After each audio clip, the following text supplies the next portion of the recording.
اللهم وكما نحن أهل الخطايا وأنت أهل المكارم، نسألك بنور وجهك الكريم أن تزيد في إحسان محسننا، وأن تهدي مسيئنا إلى أنوار التوبة، وأن تحوطنا بالرحمة।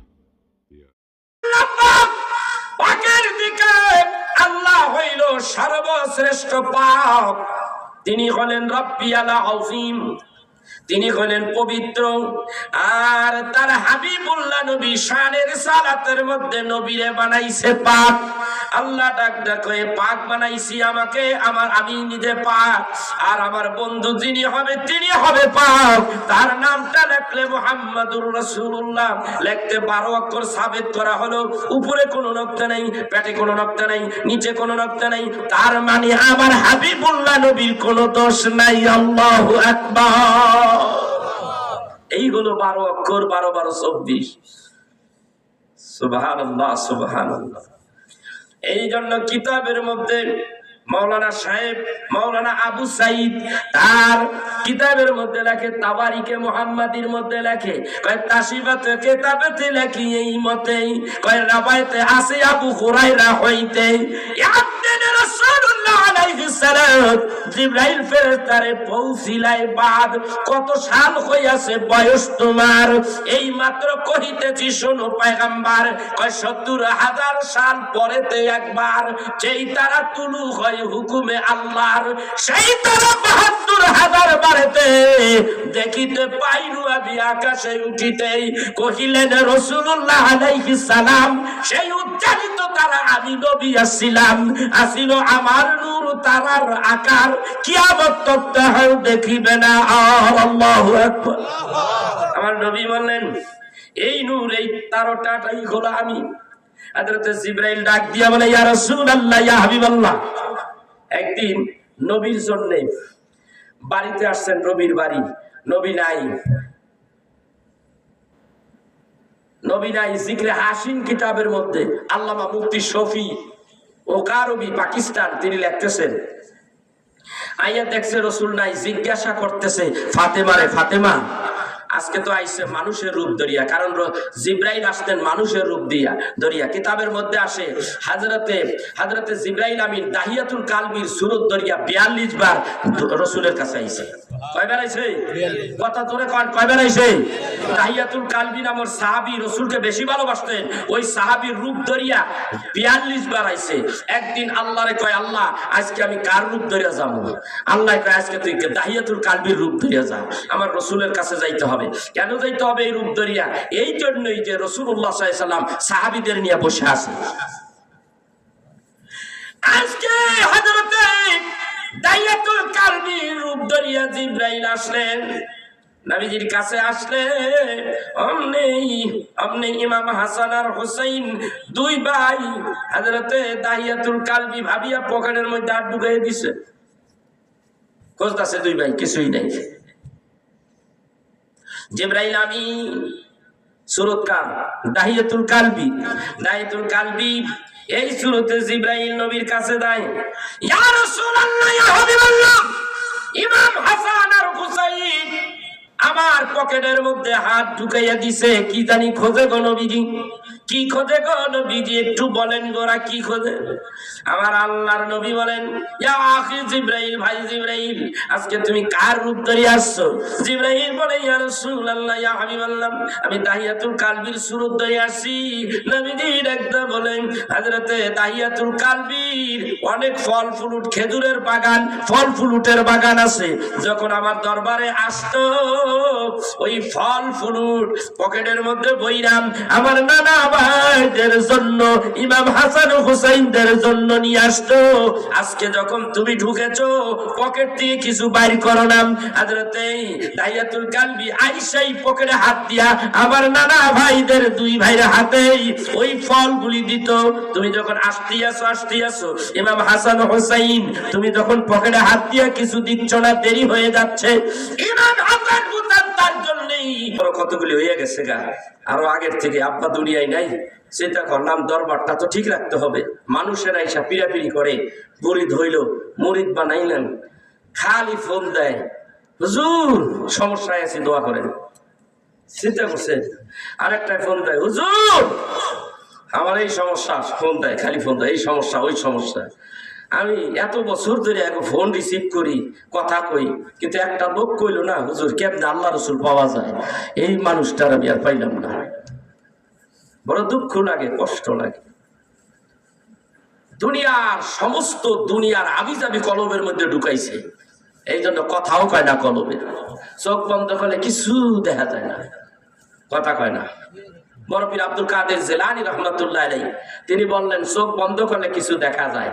কিতাবের মধ্যে আসছে বড় পীর সাহেব কয় চোখ বন্ধ করলেই কিছু দেখা যায়। ওই যুগের মানুষেরা বলে কিছুই দেখা যায় না, কিচ্ছু দেখা যায় না। আলেমরাও বড় পীর সাহেব এক পর্যায়ে কাফের ফতুয়া দিয়ে ফেলাইল। শেষ পর্যন্ত বড় পীর আব্দুল কাদের জিলানী রাহমাতুল্লাহ আলাইহি তাআলা তাসাউফের বয়ান করতে করতে এমন পর্যায়ে চলে গেলেন, ওই দেশের আলেমরা তারে কাফের ফতুয়া দিল। একদিন তার বাড়িতে আলেম সহকারে অনেক মানুষ এসে হাজির হয়ে গেল। বড় পীর সাহেবের কাছে আসছে, ওই মিয়া তুমি বলো চোখ বন্ধ করলে বলে কি দেখা যায়, চোখ বন্ধ করে একটু কলবের দিকে খেয়াল করো, কি জানি বলে দেখা যায়। তো ওই মিয়া কিছুই তো দেখা যায় না। আব্দুল কাদের জিলানী রাহমাতুল্লাহ আলাইহি বলেন এই মুহূর্তে চোখ বন্ধ কর। আব্দুল কাদের জিলানী রাহমাতুল্লাহ আলাইহি বলেন চোখ বন্ধ কর। চোখ বন্ধ করছো, চোখ বন্ধ করে বলে কিছু দেখা যায়নি। কহা হুজুর দেখা যায়। কয় কি দেখোস? কয় কুত্তা দেখি। তা কুত্তা কোনটা দেখোস? দেখতো এর মধ্যে কুকুর, তার দরবারে একটা কুত্তা আছে, খুব দামি কুত্তা। সেই কুত্তাটাই করতে দেখ, হুজুর এই যে এই কুত্তা, এই কুত্তাটাই দেখছি। আল্লাহ তোদের নিয়ত যেরুম আল্লাহ দেখাইছে এরুম। তোরা এই কুত্তার কাছে মুরিদ হয়ে যা, কারণ তগো মন মানসিকতা ভালো না, তোদের নফস খারাপ। কথা কয় না কেন? তোরা যেই নফসের মানুষ আল্লাহ দেখাইছে ওই নফসের একটা কিছু, তোরা জীব জানোয়ার দেখাইছে, কুত্তা দেখাইছে। এই আমার ভাইরা, এই জন্যই মানুষের নফস হলো তিন প্রকার। কয় প্রকার? তিন প্রকার নফস। নফসে আম্মারা, নফসে মুলহিমা, নফসে লাওয়ামা। একটা বাড়াইলাম। চতুর্থ নম্বর হইল নফসে মুতমাইন্নাহ। নফসে আম্মারা হইল কাফের, এর চরিত্র হইল আবু জাহেলের মতো। আবু জাহেল ভালো কথা কইব? কথা কয় না। আপনাকে আমি বুঝে দিতে চেষ্টা করি আবু জাহেলের মতো এর চরিত্র। নফসে মুতমাইন্নাহ এটা হলো কাফের, নফসে মুলহিমা হলো মুনাফিক, নফসে লাওয়ামা হলো খালি ধোঁকা দেয়। শয়তানের আরেক চরিত্র হলো লাওয়ামা। আর নফসে মুতমাইন্নাহ এইটা হলো ওলি আল্লাহ, আল্লাহর বন্ধু। এই নফস যখন তোমার হাসিল হবে তাহলে তুমি আল্লাহর বন্ধু হবা। আল্লাহর বন্ধু হইতে হইলে কষ্ট হইল, পীরের দরবারে যাওয়া লাগবে, যাইয়া একটু কষ্ট করা লাগবে, দুনিয়ার থেকে মুখটা ফিরাইয়া নিতে হবে। এরপরে আল্লাহ ওয়ালার সঙ্গে থাকবা, তিনি যেইভাবে চলতে বলে সেইভাবে চলো। এইভাবে কিছুদিন চলতে চলতে হইতে পারো অতি তাড়াতাড়ি তুমি আল্লাহ ওয়ালা হয়ে যেতে পারো। তোমার নফসটা নফসে মুতমাইন্নাহ হয়ে যেতে পারে। নফসে মুতমাইন্নাহ হলো, এটা হলো ওলি আল্লাহ, এটা হলো পুণ্যময় আত্মা। এই আত্মাই জান্নাতে যাবে, আর সব করা জাহান্নামে। এই আত্মাই জান্নাতে যাবে। আল্লাহ কয় ইয়া আইয়াতুহান নাফসুল মুতমাইন্নাহ ইরজিই ইলা রাব্বিকি রাদিয়াতাম মারদিয়াম ফাদখুলি ফি ইবাদি ওয়াদখুলি জান্নাতি।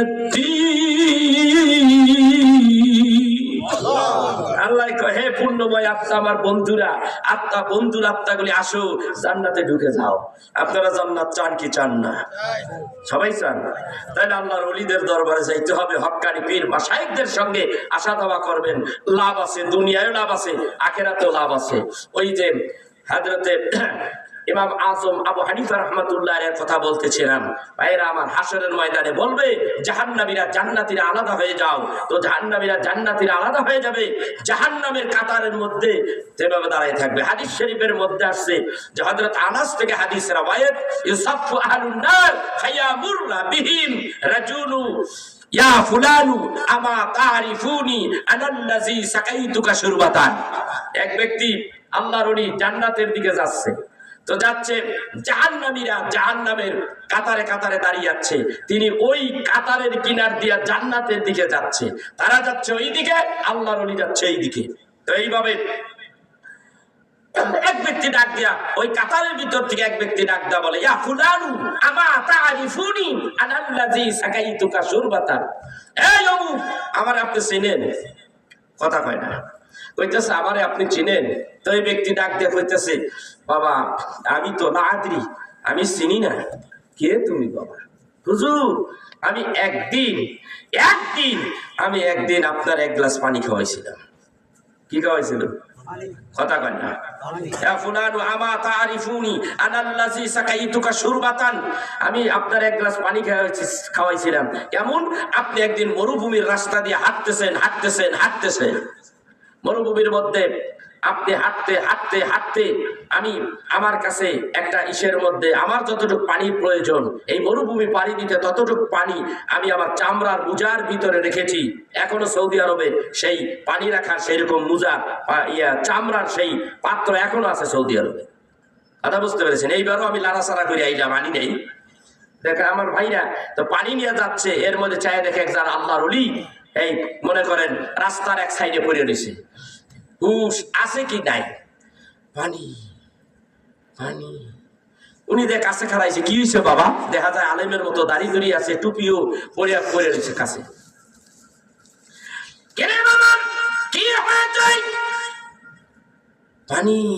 পানি কথা বলতে পারে না। কি হয়েছে?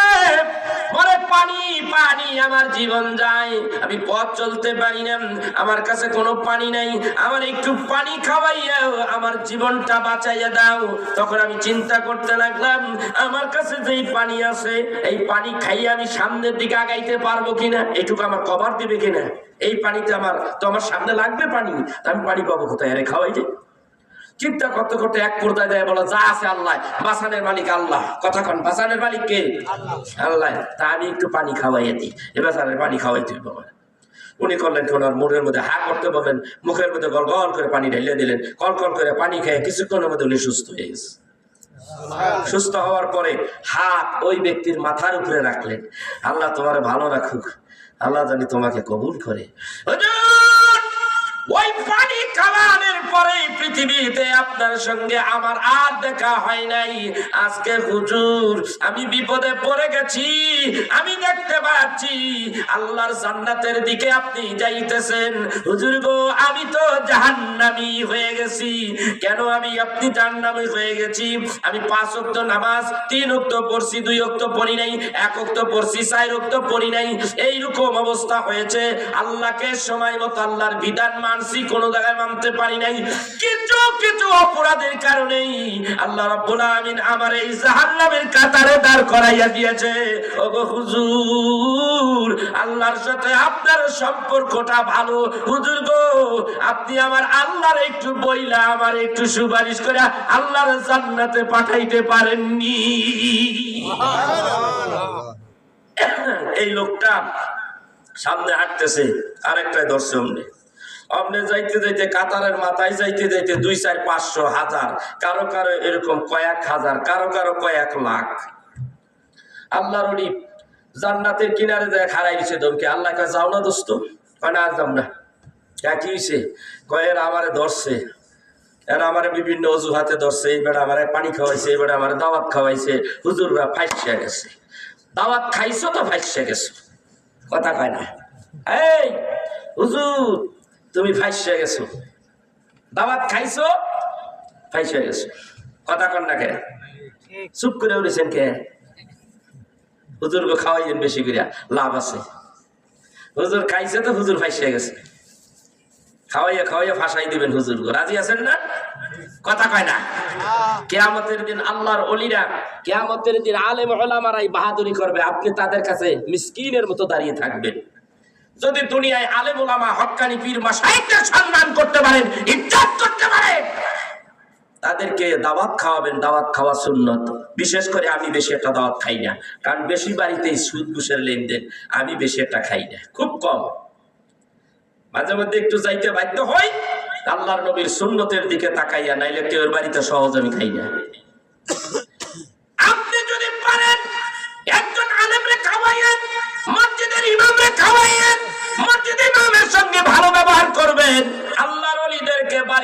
নেবেন, দোয়া নিবেন। আমার আব্বা হুজুর কিবলা রাহমাতুল্লাহ আলাইহি যখন আরো প্রায় 30 বছর 35 বছর আগে তার সাথে আসা যাওয়া করতাম, এই যে পাবনা, সাদাতপুর, সিরাজগঞ্জ এই সমস্ত জায়গায় আসা যাওয়া করতাম, উত্তরবঙ্গে আসা যাওয়া করতাম, দেখতাম আমার আব্বা হুজুরকে মানুষেরা সকালবেলা ধইরা ধইরা নিয়ে যাইতো, হুজুর গো একটু আসেন, আমার তাঁত ঘরের মধ্যে আসেন, আমার মেল ফ্যাক্টরির মধ্যে আসেন, একটু দোয়া করে দেন। দেখতাম দোয়া করতেন, সবার বেলা আবার কিছু হাদিয়াও দিয়ে দিতেন। এই অভ্যাসটা এখন আর বেশি একটা দেখি না, ওই সময় দেখছি আমার আব্বা হুজুর কিবলা রাহমাতুল্লাহ আলাইহির জমানায় কাপড় দিছে, মিয়া হাদিয়া কাপড় দিছে। এখন খাদেম 2 খাদেমও কাপড় পারে না, গাঁটটি বুঝাইয়া। ভিখারি আইলে রাস্তায় ভিখারি দেখলেই করতে কি আব্বা ওই গাঁটটির মতন বাইর করে কয় নেই একটা নেই, তুই একটা নেই, তুই একটা নেই, যেমন পাইছে হেমনই দিছে। আল্লাহু আকবার। এই ছিল আল্লাহর ওলির খাসারাত। চট্টগ্রামে যেতাম, বড় বড় মানুষেরা আব্বা হুজুর কিবলা রাহমাতুল্লাহ আলাইহির খানকার মধ্যে, আমাদের চিটাগাং খানকা আছে, দরবার আছে, ওখানে আসতো আপেল, তারপরে বড় বড় বেদানা, বড় বড় রাজভোগ, অনেক আম জাম নিয়ে আসতো, একেবারে এরকম পালা দেওয়া থাকতো। আমাদের খাইতে দিত না, ধরা ধরবি না, কে ধরা দেবো না, মেহমান আইতেছে। মানুষ আইলে ইচ্ছা মতন খাওয়াইতো, কাউরে না খাওয়াইয়া ছাড়তো না।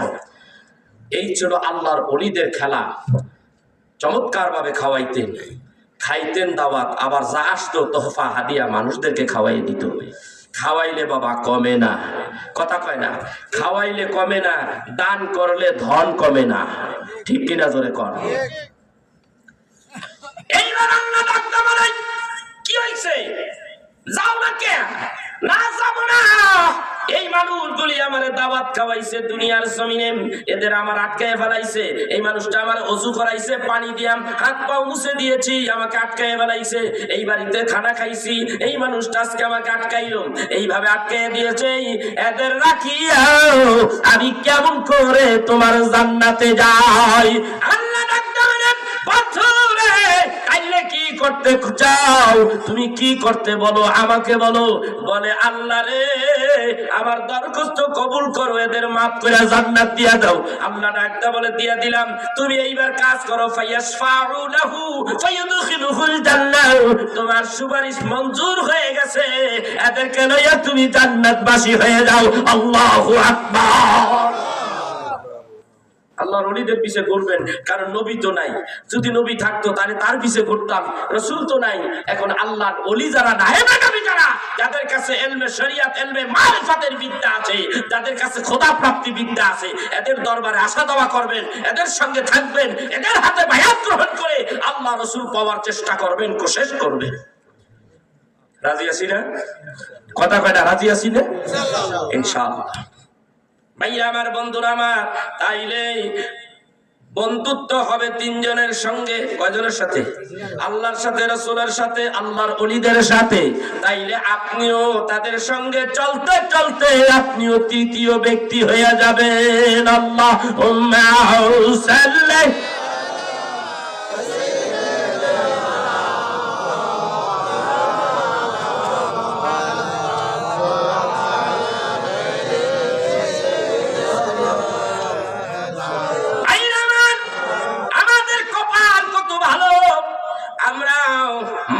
পাইছি বড়, আমরা আল্লাহরও পাইছি, আল্লাহর গোলাম হতে পেরেছি, আল্লাহর বান্দা হয়েছি।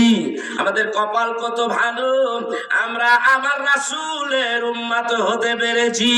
রাসূলের উম্মত হওয়া